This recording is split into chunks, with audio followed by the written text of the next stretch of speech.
ഇപ്പോൾ പ്രതിപക്ഷം പ്രതിഷേധം ശക്തമാക്കുകയാണ്.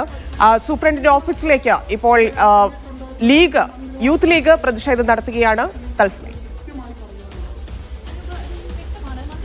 മുസ്ലിം ലീഗ് സിന്ദാബാദ്, യൂത്ത് ലീഗ് സിന്ദാബാദ്, ആരോഗ്യമന്ത്രി രാജിവെക്കൂ, രാജിവെച്ചു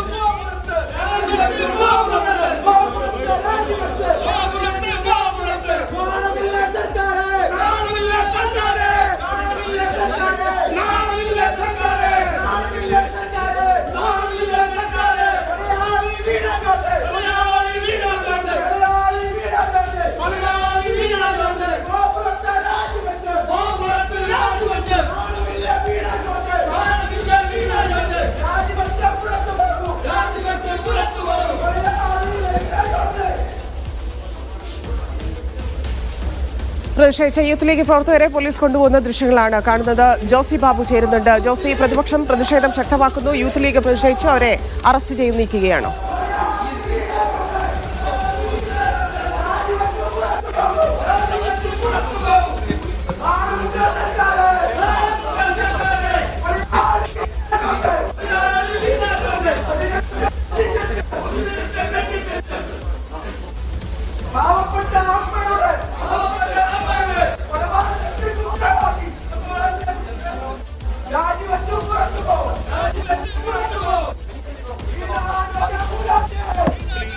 ഈ സൂപ്രണ്ടിനെ പുറത്തിറക്കാതെ യൂത്ത് ലീഗിന്റെ സമരം ഇവിടെ അവസാനിക്കില്ല എന്ന് മാത്രം പറയാൻ ആഗ്രഹിക്കുകയാണ്. മന്ത്രിയുടെ രാജി ആവശ്യപ്പെട്ടുകൊണ്ടാണോ ഈ പ്രതിഷേധം? നിങ്ങൾ തീർച്ചയായിട്ടും ഇവിടെ ഇത്തരത്തിലുള്ള ഒരു അപകടം നടന്നപ്പോൾ ഇവിടെ ആളുകൾ രോഗികൾ ഇല്ലാത്ത കെട്ടിടമായിരുന്നു എന്ന് പറഞ്ഞുകൊണ്ട് അവിടുത്തെ രക്ഷാപ്രവർത്തനങ്ങളും മന്ദീഭവിച്ചുകൊണ്ടാണ് അത്തരത്തിലുള്ള ഒരു മരണം അവിടെ ഉണ്ടാകുന്ന യൂത്ത് ലീഗ് അഭിപ്രായപ്പെടുകയാണ്. അത്തരത്തിലൊരു അപകടം സംഭവിച്ച ഈ ആരോഗ്യമന്ത്രിയുടെ വിവാദമായ അത്തരത്തിലുള്ള പ്രസ്താവന കാരണമാണ് അത്തരത്തിലുള്ള മരണം അവിടെ ഉണ്ടായതെന്നാണ് യൂത്ത് ലീഗ് അഭിപ്രായപ്പെടുന്നത്. അതുകൊണ്ട് ആരോഗ്യമന്ത്രി രാജിവെക്കണമെന്ന് യൂത്ത് ലീഗ് ശക്തമായി ആവശ്യപ്പെടുകയാണ്. ഇത്തരം സംഭവങ്ങൾ ഇവിടെ ഉണ്ടായിട്ടും മൗനിയായിരിക്കുന്ന സൂപ്രണ്ടിനെ പുറത്തിറക്കാതെ യൂത്ത് ലീഗിന്റെ സമരം ഇവിടെ അവസാനിക്കില്ല എന്ന് മാത്രം പറയുകയാണ്.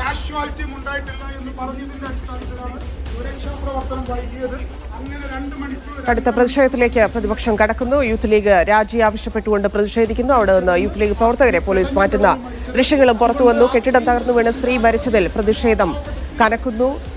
സൂപ്രണ്ടിന്റെ ഓഫീസിലേക്കാണ് ഇപ്പോൾ യൂത്ത് ലീഗ് പ്രതിഷേധം നടത്തിയിരിക്കുന്നത്. രക്ഷാപ്രവർത്തനം വൈകിപ്പിച്ചു എന്നുള്ള ആരോപണം നിലനിൽക്കുന്നു. രോഗികൾ, സാക്ഷികളായിട്ടുള്ള ആളുകൾ, അവിടെ നിന്ന് ആളുകൾ ഓടുന്നു. രോഗികൾ ഓടിയ കാഴ്ച കണ്ടു എന്ന് പറഞ്ഞതുൾപ്പെടെയുള്ള കാര്യങ്ങൾ പരിശോധിക്കണം. ആർക്കാണ് വീഴ്ച സംഭവിച്ചത്? കൃത്യമായ നിർദ്ദേശങ്ങൾ ആ കെട്ടിടത്തിലേക്ക് പോകരുത് എന്ന് പറഞ്ഞുകൊണ്ടൊന്നും നൽകിയിരുന്നില്ലേ രോഗികൾക്ക് എന്നുള്ള കാര്യം അന്വേഷിക്കേണ്ടതുണ്ട്. കലക്ടർ അന്വേഷിച്ച് റിപ്പോർട്ട് നൽകുമെന്ന് മന്ത്രി വീണ ജോർജ് പറയുന്നുണ്ടെങ്കിലും രക്ഷാപ്രവർത്തനം വൈകിപ്പിച്ചത് മന്ത്രിയാണെന്നുള്ള ആരോപണം നിലനിൽക്കുന്നുണ്ട്. പ്രതിപക്ഷം അത് വലിയ ആയുധമാക്കുന്നുണ്ട്. കനത്ത പ്രതിഷേധത്തിലേക്ക് കാര്യങ്ങൾ കടക്കുന്നു. കോട്ടയത്തെ മെഡിക്കൽ കോളേജിലുണ്ടായ അപകടത്തിൽ ഇന്ന് രാവിലെയാണ് ഒരു സ്ത്രീ മരണപ്പെട്ടത്.